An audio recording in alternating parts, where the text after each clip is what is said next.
Mas lalo pang lumalakas at itinaas ng Pag-asa ang kategorya ng Bagyong Carina sa Super Typhoon. Huling namataan ang Carina sa layong 380 kilometers sa hilaga ng Itbayat, Batanes.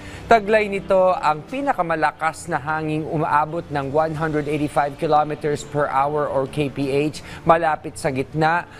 Pagbugso ng aabot ng 230 kilometers per hour. Inaasahan itong maglandfall sa Taiwan ngayong gabi. At para bigyan po tayo ng update tungkol sa Super Typhoon Carina, makakapanayam po natin mula sa Pag-asa ang weather specialist na si Obet Badrina. Magandang gabi po, Mr. Badrina. Magandang gabi po, magandang gabi sa lahat po ng mga taga-subaybay po natin. Yes, yes, sir. yes, sir. It's good of you to be able to join us tonight, sir. Thank you. Maraming salamat din po.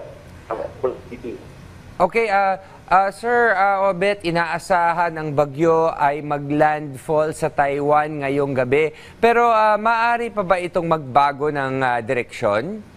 Medyo maliit na po yung chance na significantly magbago yung direction niya. Ang trajectory po natin, northern part of Taiwan pa rin, yung landfall nito, pwede pong tonight or tomorrow, pero lalabas po ito ng Philippine Air Force possibility, most probably bukas na po, bukas sa umaga. Okay, so bukas po, maasahan na natin na medyo okay na po ang ating panahon? Yes po, sorry po.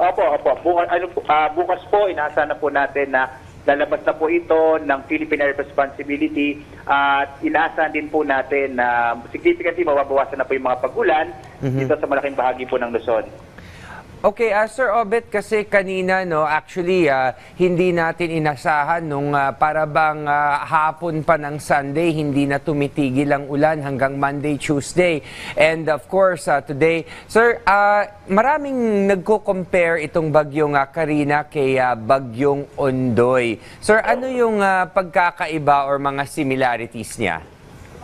Una po, malaki po yung pinagkaiba ng Ondoy kay Carina kasi po yung bagyong Carina, na-reach na po yung super typhoon category. So isa po yun, no?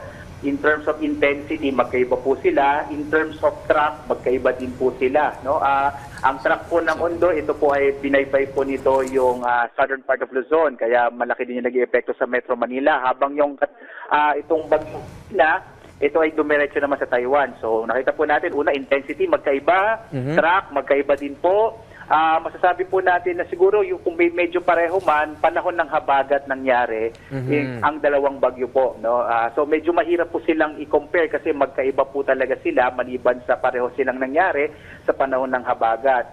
Ang bagyo Ondoy po nangyari September, itong Carina naman ay nangyari po siya ngayon namang July, panahon po ng habagat. Isa pa po makita din natin na pinagkaiba nila, hindi po nagkaroon ng direktang epekto ang bagyong Carina dito sa may area ng Central Luzon. Meron na siyang impact, kaya po may nakataas ang signal number 2, signal number 1, extreme northern Luzon.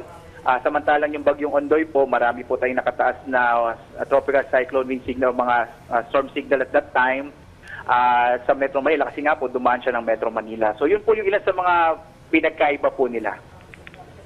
Oh, okay. Thank you very much, Mr. Obet Badrina, for your time po. At sana po makakausap namin kayo uli next time pagka meron na naman na something else po. Thank you.